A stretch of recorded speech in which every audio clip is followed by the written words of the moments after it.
Genesis 50, verse 1. Then Joseph fell on his father's face and wept over him and kissed him. And Joseph commanded his servants, the physicians, to embalm his father. So the physicians embalmed Israel. 40 days were required for it, for that is how many are required for embalming. And the Egyptians wept for him 70 days. And when the days of weeping for him were past, Joseph spoke to the household of Pharaoh, saying, If now I have found favor in your eyes, please speak in the ears of Pharaoh, saying, My father made me swear, saying, I'm about to die in my tomb that I hewed out for myself in the land of Canaan. There shall you bury me. Now therefore, let me please go up and bury my father, and then I will return. And Pharaoh answered, Go up and bury your father as he made you swear. So Joseph went up to bury his father. With him went up all the servants of Pharaoh, the elders of his household, and all the elders of the land of Egypt, as well as all the household of Joseph, his brothers, and his father's household. Only their children, their flocks, their herds were left in the land of Goshen. And there went up with him both chariots and horsemen. It was a very great company. And when they came to the threshing floor of Atad, which is beyond the Jordan, they lamented there with a very great and grievous lamentation. And he made a mourning for his father 7 days. When the inhabitants of the land, the Canaanites, saw the mourning on the threshing floor of Atad, they said, This is a grievous mourning by the Egyptians. Therefore the place was named Abel Mitzrayim, it is beyond the Jordan. Thus his sons did for him as he had commanded them. For his sons carried him to the land of Canaan and buried him in the field, in the cave of the field of Machpelah to the east of Mamre, which Abraham bought with the field from Ephron the Hittite to possess as a burying place. After he had buried his father, Joseph returned to Egypt with his brothers and all who had gone up with him to bury his father. When Joseph's brothers saw that their father was dead, they said, It may be that Joseph will hate us and pay us back for all the evil that we did to him. So they sent a message to Joseph saying, Your father gave this command before he died. Say to Joseph, Please forgive the transgression of your brothers and their sin because they did evil to you. And now please forgive the transgression of the servants of the God of your father. Joseph wept when they spoke to him.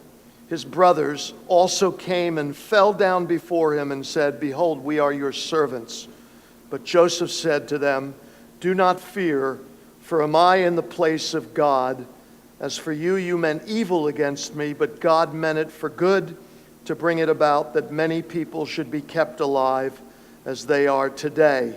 So do not fear, I will provide for you and your little ones. Thus he comforted them and spoke kindly to them. And this will conclude the story of Joseph, the connecting link between the book of Genesis and the book of Exodus. But these last chapters are very important. When we left Joseph last week, he has revealed himself to his brothers. It's a touching story, Genesis 45. I read it again this week. I love the story of how Joseph reveals himself to his brothers. And the brothers return to the land of Canaan with news. Joseph is alive and he is ruler in Egypt. We thought he was dead. He's now the second to the throne of Egypt. And when Jacob heard it, there was no breath left in him. You can imagine how he felt, thinking all these years his son is dead, to learn he is not only not dead, he has been glorified in Egypt. And we saw through the last 2 weeks that Joseph is a fitting type of the Lord Jesus. Betrayed by his brothers, taken for dead, raised up to a place of honor, second to Pharaoh, as is true of our lovely Lord Jesus. And when Pharaoh heard that Joseph's brothers had come to the land of Egypt, he was elated. You know, he's probably thinking, look what I got out of Joseph. Now there's 11 more. What a deal. And so Joseph's brothers, or Pharaoh, sends back to Jacob, Joseph's father, wagons and goods to sustain them. And Jacob now makes the sojourn at the end of chapter 45 to the land of Egypt. This is very important, and it makes sense now why it is. As Jacob begins to journey towards Egypt, he comes south of where he is to Beersheba, and there God reveals himself in open vision to Jacob. And Jacob needed this vision. He needed a divine word that it was okay to come to the land of Egypt. You'll remember that there were two things guiding the covenant family's move to Egypt. Number one, remember that God had prophetically told Abraham. How many remember when God cut a covenant with Abraham? The pieces were cut and the halves laid opposite each other. And as a normal covenant was cut, both covenantal parties would pass through the pieces. But of course, that doesn't happen, and Abraham waits all day.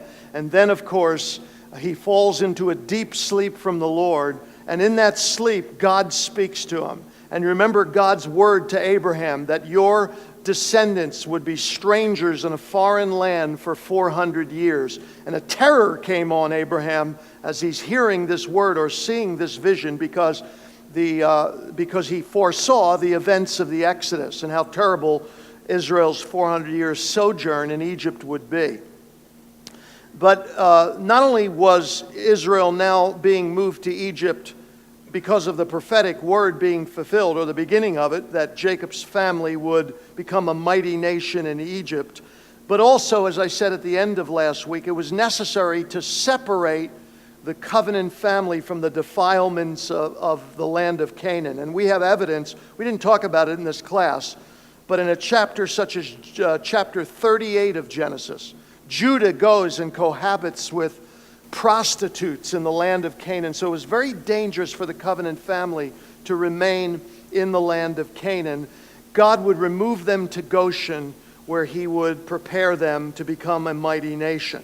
And so as Jacob leaves the land of Canaan and comes to Beersheba, the beginning of chapter 46, God speaks to him in visions of the night and says, "Jacob, Jacob." And he said, "Here am I."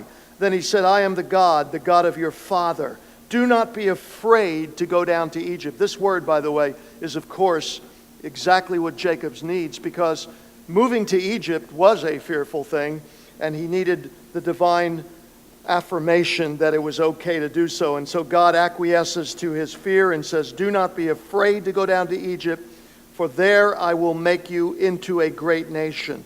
I myself will go down with you to Egypt, and I will bring you up again, and Joseph's hands shall close your eyes." And so Jacob now, in confidence that he's obeying God by leaving the land of Canaan. You remember, when Abraham left the land early in his sojourn because of famine, he paid the price for it. But now Jacob has divine confirmation that it would be in Egypt, not in Canaan, that he would become a mighty nation. By the way, what's interesting archaeologically is we have clear evidence from archaeological records of Semites moving freely into the land of Egypt from this period. I don't have it before me to quote, but I've read enough to know that early archaeological findings of this period and later show that Semitic travelers passed into Egypt. There's even a mural, I think, that was discovered, and a document that highlights a Semitic prince coming into Egypt somewhere around the patriarchal period. And so the Egyptian records bear witness to Scripture that Semitic princes of Semitic origin passed freely into Egypt.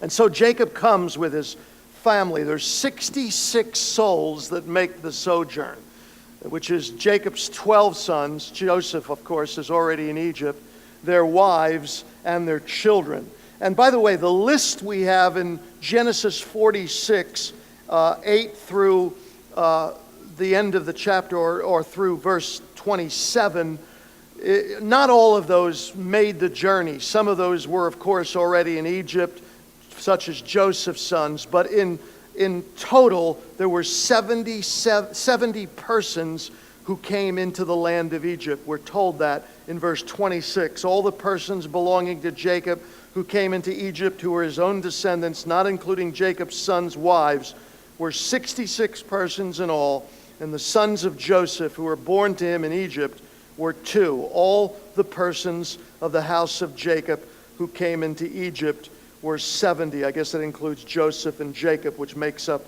the 70.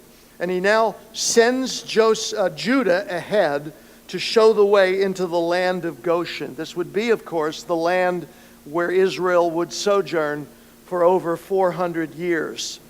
And Joseph now comes in all of his pomp on his chariot to present himself to his father in the land of Goshen. It's a very touching scene when Joseph sees his dad. He'd been separated now, how many years is it? I forget. I think it's over 20 years. And he falls in collapse on his father Jacob. And he presents himself and fell on his neck and wept on his neck a good while. Israel said to Joseph, "Now let me die, since I have seen your face and know that you are still alive." And now Joseph must prepare the land of Goshen. And the way he does this is by instructing his brothers that when they are brought in before Pharaoh, that they should tell Pharaoh that they are shepherds, because shepherding was an abomination to the Egyptians.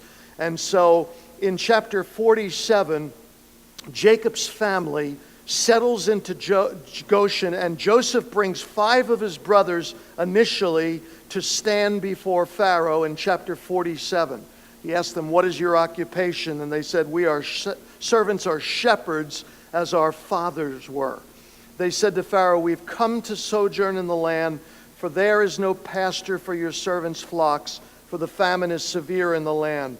And now please let your servants dwell in the land of Goshen." And Pharaoh tells Joseph, "Your brothers, your father and your brothers have free course to settle in the best of the land, which for shepherding is that eastern region of Egypt, which is the land of Goshen, where of course Israel would become a mighty nation." Then Joseph brings Jacob before Pharaoh. I think in this portrait of Jacob standing before Pharaoh, his words reveal that he is now the Israel of God. Listen to his testimony. Pharaoh asked him, "How old are you?" And Jacob says, "The days of the years of my sojourning are 130 years. And of course, Jacob will have 17 more years before he will pass on. "Few and evil have been the days of the years of my life, and they have not attained to the days of the years of the life of my fathers in the days of their sojourning." This is a mature Jacob now. Few and evil are the days. And you think of all the troubles that Jacob had passed through. Jacob's troubles were multiple, but his testimony is the goodness of God. And Jacob blesses Pharaoh and goes out of Pharaoh's presence. And Joseph takes his father and brothers and settles them in the land of Goshen, which is also called the land of Ramses. And Joseph would now sustain his family. Isn't that interesting? The one who was unknown now sustains his brothers. And there's something prophetic in that, in Israel's unbelief, that it is Joseph who has sustained them. The rest of chapter 47 is a picture of Joseph's ability as an administrator over the land of Egypt. And eventually, all of Egypt is bought back by Joseph. So he owns the land, he owns the cattle, and he owns the people who now are servants. And Joseph instills this new law, which is a fifth would be of Pharaoh's, that the people were to bring a fifth to Pharaoh. And of course, that would be an ordinance that would be carried out forever. The remaining chapters of Genesis now focus on the prophetic history of Jacob's children. I think all of you know that these sons of Jacob are the early progenitors of the 12 tribes of Israel. Israel became 12 unique tribes with 12 unique histories. And this prophetic part of Genesis that concludes the book of Genesis is very important to navigating through the remainder of the Old Testament.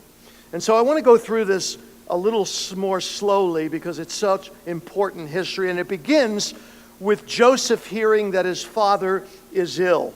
And the first thing Jacob does is, before he's ill, the final illness which would take his life, he calls Joseph in and makes Joseph swear.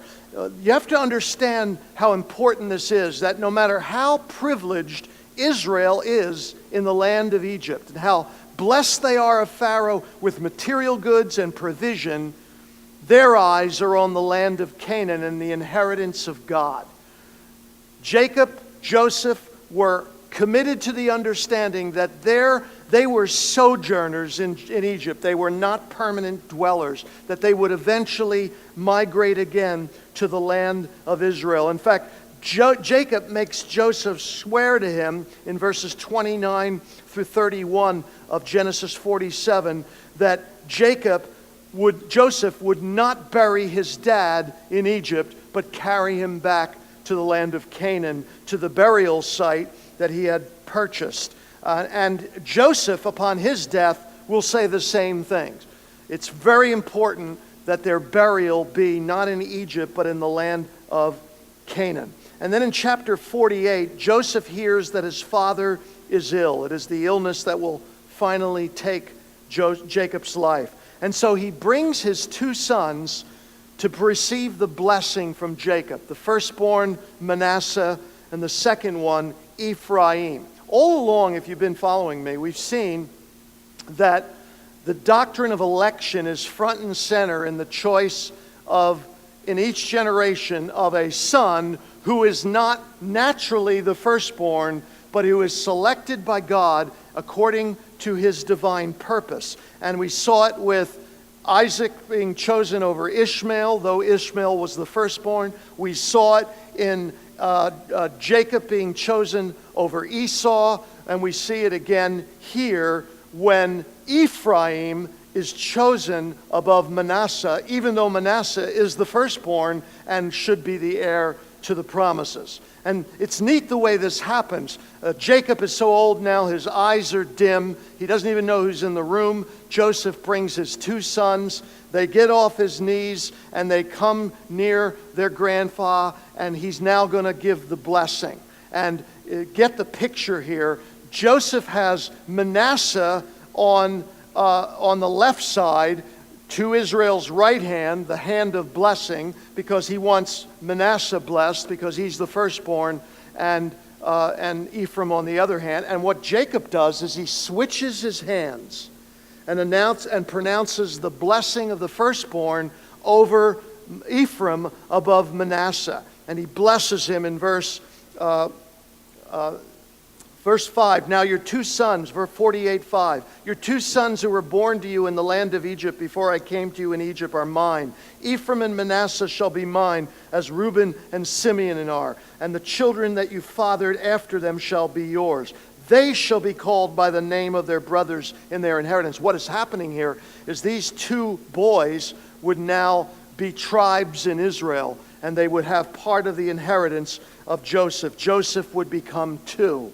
And when Israel saw Joseph's sons, he said, who are these? Joseph said, these are my sons whom God has given me here. And he said, bring them to me, please, that I may bless them. Now the eyes of Israel were dim with age, so that he could not see. So Joseph brought them near and kissed them and embraced them. And Israel said to Joseph, I never expected to see your face, and behold, God has let me see your offspring also. Curtis, could you do me a favor and bring me some water? Thank you. Then Joseph removed them from his knees, and he bowed himself with his face to the earth.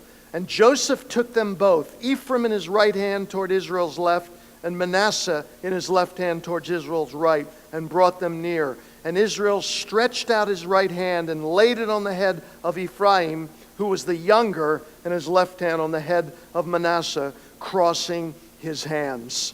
And he blessed Joseph and said, the God before whom my fathers Abraham and Isaac walked, the God who has been my shepherd all my life long to this day. The angel who has redeemed me from all evil, bless the boys, and in them let my name and in them let my name be carried on, and the name of my fathers Avram and Yitzhak, and let them grow into a multitude in the midst of the earth. When Joseph saw this, he protests immediately. You got it wrong, Dad. Don't switch your hands. Your hands should be on Manasseh. Thank you. Appreciate it. Give me 1 second here. Tickle, tickle.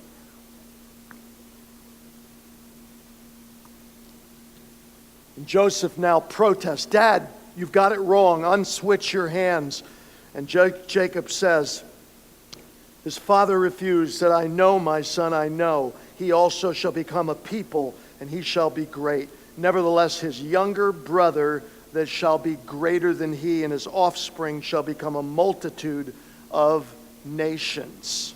By the way, I hope you know how this is fulfilled in the rest of the Old Testament. In fact, when Israel was segregated into two nations in the book of Kings, after the reign of Solomon's son Rehoboam, Israel became two separate nations, Israel in the north with their capital in Samaria, and Judah in the south with her capital in Jerusalem. And the northern kingdom became called later just by the name of Ephraim. In fact, in the book of Hosea, God is referring to Israel over and over again, the northern kingdom, by the name of Ephraim. So the prophetic words over Ephraim were fulfilled in the rest of the Old Testament by the multitude of offspring that Ephraim became. Again, we see clearly God's electing grace, the choice not of the natural, but of the spiritual, and it's based on God's electing grace, which in the book of Romans chapter 11, or chapters 9 through 11, becomes very important in understanding. And so it sums it up and says, thus he put Ephraim before Manasseh. Now Jacob calls in his other sons in order to pronounce the blessing and prophetically pronounce the destiny of the tribes. And what we have in Genesis 49 is very important. Remember that in every generation, God's electing grace was he choosing the heir through whom the messianic line would be traced. It wouldn't be through Ishmael, it would be through Isaac. It wasn't through Esau, it was through Jacob. And now there are 12 tribes, so what must happen? Someone has to be chosen through whom the promise of the seed of the woman can be continued. And so these prophecies have incredible importance for understanding messianic history and messianic redemptive history. So Jacob calls his sons and says, gather yourselves together that I may tell you what shall happen to you in days to come. Your Bible may say the last days. By the way, do me a favor, when you read the Bible and you read the phrase last days, do not automatically assume it's the Tuesday, Wednesday, and Thursday before the rapture. That is eschatologically incorrect. The term last days, in fact, the writer of Hebrews includes himself in the last days in the opening verse of the book of Hebrews. God, after he God, after he spoke long ago to the fathers and the prophets in many portions and in many ways, in these last days has spoken to us in his Son, whom he appointed heir of all things, through whom also he made the world. The writer of Hebrews includes himself in these last days. So a lot of modern prophecy teachers have messed us up by assuming that the last days are the 3 days before the rapture of the church, and that is biblically not true. So what Jacob is prophesying is history that will unfold throughout the times of the Old Testament, not right up or before the coming of the Lord necessarily. And so he says in verse 2, assemble and listen, O sons of Jacob, listen to Israel your father. Reuben, and these are in order of birth. Reuben, you are my firstborn, my might, and the pursuit of the first fruit of my strength, preeminent in dignity and preeminent in power. Unstable as water, you shall not have preeminence, because you went up to your father's bed, then you defiled it. He went up to my couch. By the way, we didn't highlight this when we went through chapter 35 of Genesis. What is this referring to? What event when it says he's unstable as water, you went up to your father's bed, you defiled your father's couch? Does anybody remember? It was Reuben taking his father's concubine Bilhah and having sexual relationships with her. And it's passed over quickly in Genesis. He was the firstborn, but he was disinherited as firstborn because he was unstable as water, and he defiled his father. Simeon and Levi, verse 5, Simeon and Levi are brothers. Weapons of violence are their swords. Let my soul come not into their counsel. O my glory, be not joined to their company.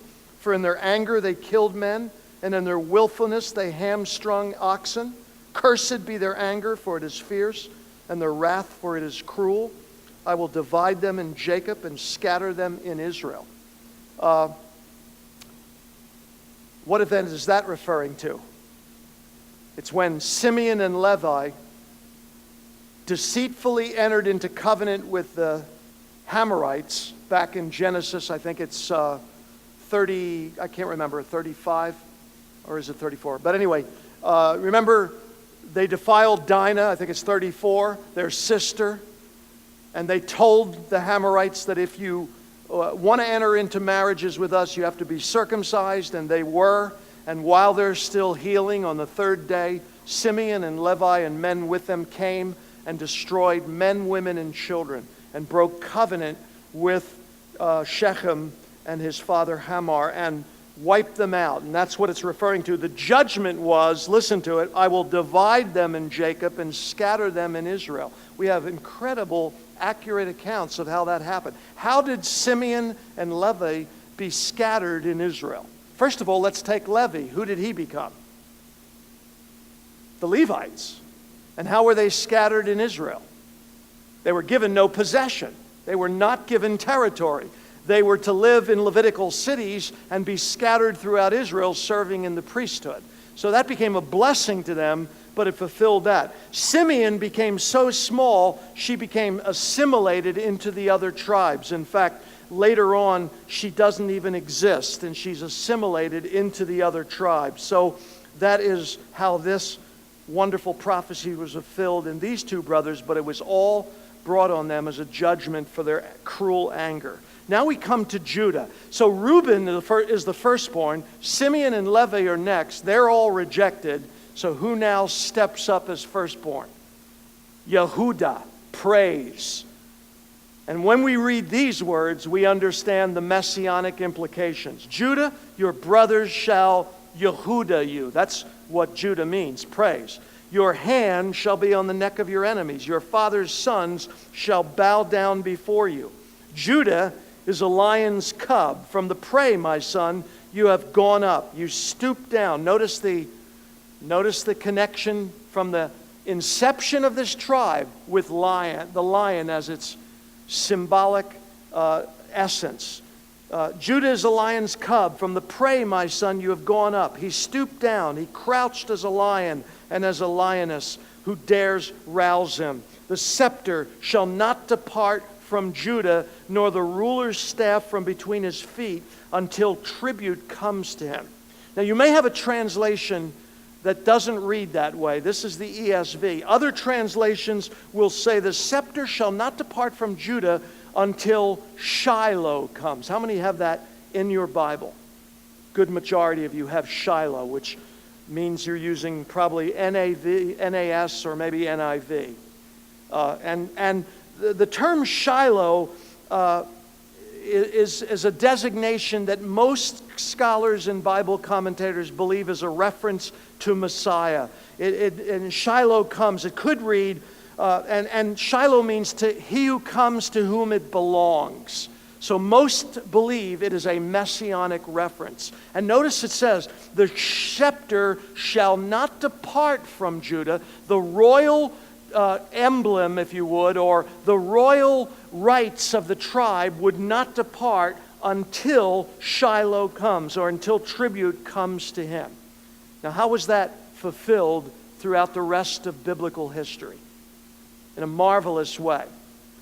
Because when Israel was judged for her apostasy in the book of Kings, she was carried away by the Assyrians, never to be regathered again. She lost her national identity. And where Israel went, as far as the descendants of Israel, there's all kinds of fanciful theories. How many have ever heard of British Israelism, which is a theory that they ended up populating the Brittany Islands, and that's where we came from, so therefore, and I don't hold to this, I'm just telling you, therefore America is the lost tribes of Israel, and that's why she's so blessed. And I've had people argue that with great passion to me, and I just look at them and say, does it matter? I mean, because you still need conversion. Well, maybe for some it does matter, but I don't hold to that view. But what is true is Israel was never reconstituted. She lost her national identity. But when Judah apostatized, she was judged harshly, but she never lost her national identity. She remained intact in Babylon, and when God restored her to the land, even though only several thousand returned, her national identity, Judah, was protected. That is, the post-exilic books, Haggai, Zechariah, Ezra, Nehemiah, tell the story of how Judah would not lose her identity. And this prophecy tells us why that was important. She had to be intact in order for Shiloh to come. She was, her national identity could not be lost until Shiloh comes. And this is the marvelous story of the Old Testament. And we'll move for time's sake to Zebulun in verse 13. And so that's the story of Judah. And now God is making a choice out of the 12 descendants of Jacob, that Judah would be the one from whom Messiah came. This is, by the way, the prophecy from which Jesus derives the designation that he's the Lion of the tribe of Judah. It's all this symbolic language about lions in Judah. Zebulun shall dwell at the shore of the sea. He shall become a haven for ships, and his borders shall be at Sidon. If you look at a map of the 12 tribes, she's up in the Galilee region. Issachar is a strong donkey, crouching between the sheepfolds. He saw that a resting place was good and the land was pleasant, so he bowed his shoulder to bear and became a servant of forced labor. Dan shall judge his people as one of the tribes of Israel. Anybody know how that was fulfilled partially? Dan judging the tribes of Israel. One of the great judges was Samson, and Samson was a Danite. We read about his story in Judah. Now, scholars go nuts surmising what verse 17 means. Dan shall be a serpent in the way, a viper by the path that bites the horse's heels so that his rider falls backward. I wait for your salvation, O Lord.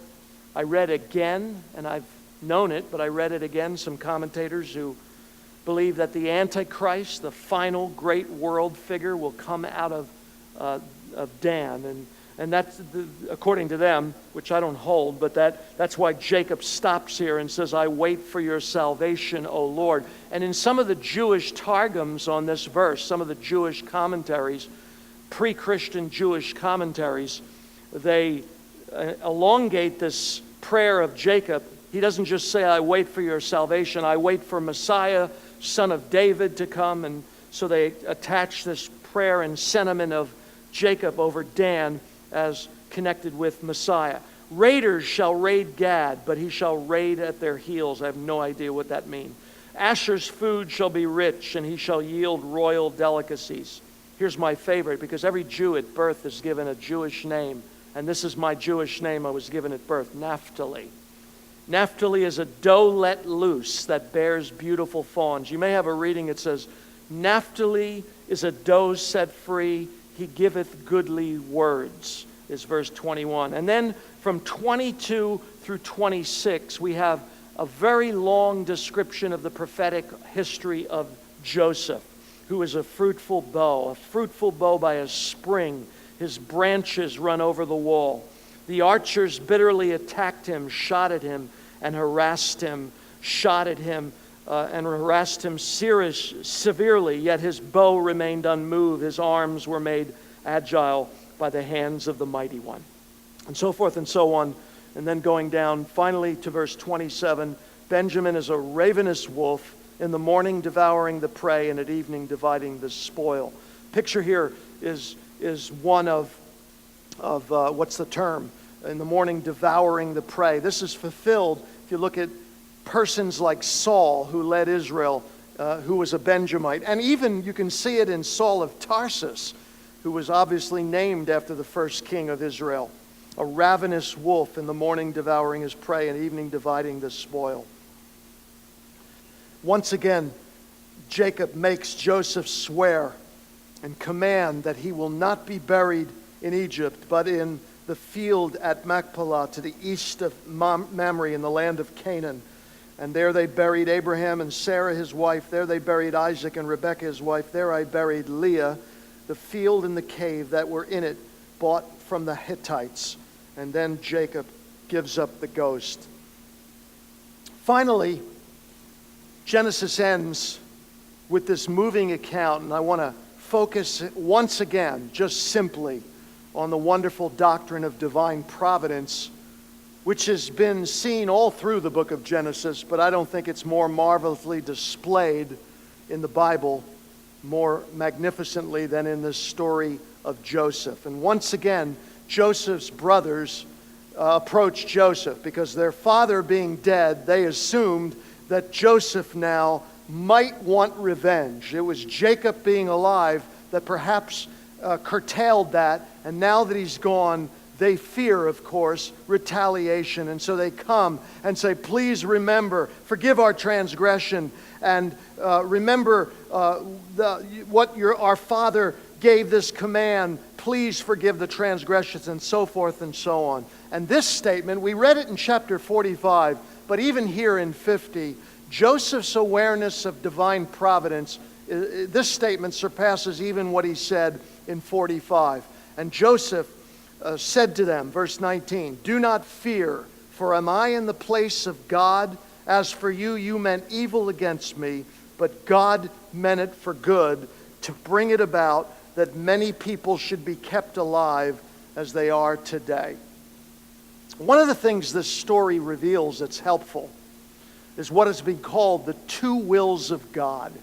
And it's often confusing, but it's helpful to realize this. I mean, what I mean is, how many know Joseph's brothers violated the will of God by their treatment of their brother? They violated moral will. Would you agree with that? Hatred of your brother, treating him, despising him, selling him, initially wanting to kill him, is a transgression of God's will. Would you agree with that? Or would you have counseled that perhaps God's in this, treat your brother with contempt? No, of course, they're violating the will of God. But another aspect of the will of God is the sovereign decretive will of God, where He has purposed something to happen and will use in His sovereignty the evil of man to accomplish a greater end. And I want to read this again. I read it last week. It's a marvelous article by Derek Thomas. As for you, you meant evil against me, but God meant it good. Joseph's life has now come full circle, and he is addressing his duplicitous brothers. Their actions in selling him into slavery had nothing but evil intent written all over it. Their malevolence can in no way be lessened by the knowledge that things did not turn out as they might have done. Truth is, God overruled their evil actions to accomplish a purpose that neither they nor Joseph could have fathomed. God brought good out of evil. I think this is a running commentary on Romans 8:28, isn't it? This God accomplished through a variety of actions. Joseph's descent into slavery, followed by a false accusation of rape, resulting in a lengthy imprisonment, spelled his downward spiral to the bottom. His life could hardly have been much worse. Only now, from the vantage point of what God had, in fact, accomplished, ensuring an heir of the covenant promises was in the most powerful position in Egypt at a time when famine engulfed Canaan to ensure the survival of the covenant family. Only now could Joseph look back and see the hand of God. As the Puritan John Flavel has been frequently cited as saying, providence is best read like Hebrew backwards. The problem with providence is, how many know you don't see it when you're in it? You're just dealing with stuff. But Flavel said it best. Providence is best read like Hebrew, backwards. Only then is it possible to trace the divine hand on the tiller guiding the gospel ship into a safe harbor. No matter how dark things get, his hand is always in control. By the way, the best place to see two wills of God displayed is not in the life of Joseph, but in whose life? The Lord Jesus. Peter, on the day of Pentecost, stood up, and in one sentence, talking to Jerusalemites, many who were there at the crucifixion, and I'm going to paraphrase, he said, "You through wickedness took him and killed him, but in so doing you fulfilled the foreknowledge and foreordained decretive plan of God." In one statement, he condemns their actions, but tells them they were fulfilling a will of God which had been decreed before the foundation of the world.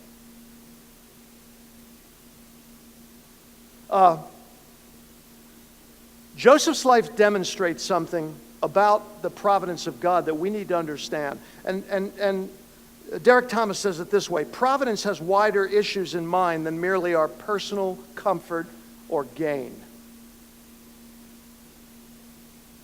I don't know about you, but I often look at my life and judge it by my personal comfort and gain. What does this mean to me? And if I can't figure it out, I go, this is meaningless. But listen to what he says astutely. In answer to the oft-cited question in times of difficulty, why me? The forthcoming answer is always them. He allows us to suffer so that others may be blessed. Joseph suffered in order that his undeserving brothers might receive blessing. In their case, this meant being kept alive during a time of famine. And he ends the article, I won't read anymore, he ends the article by saying, what possible good could have come out of the death of Stephen? I've thought that. I mean, I've read the story of Stephen's stoning, and I don't want to say I took issue with God, but I had questions. This is a guy you want to keep around. Why would you allow him to be taken out so quickly? What's the answer? There's a man standing at Stephen's death who watches it all, who will be deeply moved by Stephen's death. In fact, when Jesus will say to this man, Saul of Tarsus, it's hard for you to kick against the goads, I believe he's referring back to Paul watching Stephen die and never getting over it.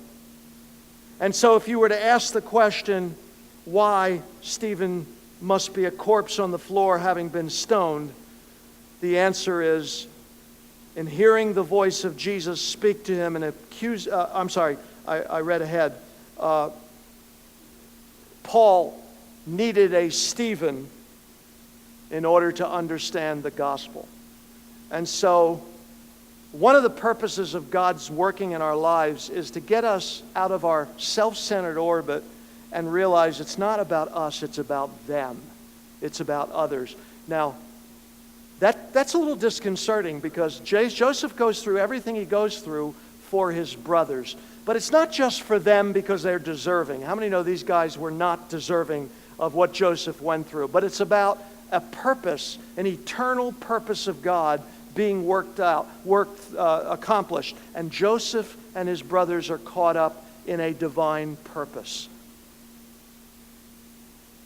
So I hope that this story of Joseph over these last 3 weeks was not only helpful in understanding redemptive history, but helpful in stewarding our own hearts in understanding that God is working out an eternal purpose. You see, we have been caught up in that purpose For Romans tells us all things work together for good to those who love God, to those who are called according to his purpose. And the next verse starts with the word for. The reason verse 28 is true is because verse 29 is true. For those whom he foreknew, he also predestined to become conformed to the image of his Son. And those whom he predestined, he also called. And those whom he also called, he justified. And those whom he justified, he also glorified. And the point is, yes, we too are caught up in a divine purpose which engaged us before the foundation of the world. Therefore, what happens to us is not arbitrary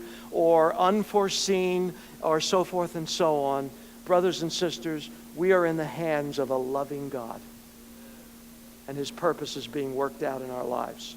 Now, since we're going to be taking time off from the Old Testament, let me excite you about the book of Exodus, because I'm preparing. Now, next week, we have 1 week left. There is one matter left we have to take up, and I think I'm going to address it and give an introduction to Exodus as well. There's a book of Scripture that most believe was written in patriarchal times that may even be the oldest piece of literature in the Bible. What book am I referring to? Job. The book of Job was written during patriarchal period. So I want to take a little time in the book of Job next week and maybe divide up our time between Job as a patriarchal piece of literature that is of this period, probably back closer to Abraham than Jacob probably, although we don't know for sure. And Job is amazing because it's the story of a man outside of the covenant family of Israel who has a personal, experiential knowledge of God. And so already outside of the confines of Israel and the natural branches, God is reaching people and calling people to know him. We want to do that, and then we want to give a little bit of preparation for our time in the book of Exodus, because I want you to spend time in the book of Exodus over the summer. Okay? Any questions about the assignment? Good. Okay. We're going to have our elder track. Why don't we stand? We'll pray and bless the Lord for his word. Isn't God's word rich? What a feast. Father, we just thank you tonight, Lord, for what we have learned about your wonderful ways in this book of Genesis. How you call men and women to know you, and you draw them to yourself, and you reveal yourself. Lord, we know tonight that, Lord, you are the aggressor. You have called us to you, and we thank you that throughout this book of Genesis we have seen your gracious hand in dealing with men and women. Teach us, Lord God, the lessons that providence can teach us. Help us to understand your ways in our life better, and prepare us now as we move ahead into the book of Exodus. We ask in Jesus' name. And everyone said,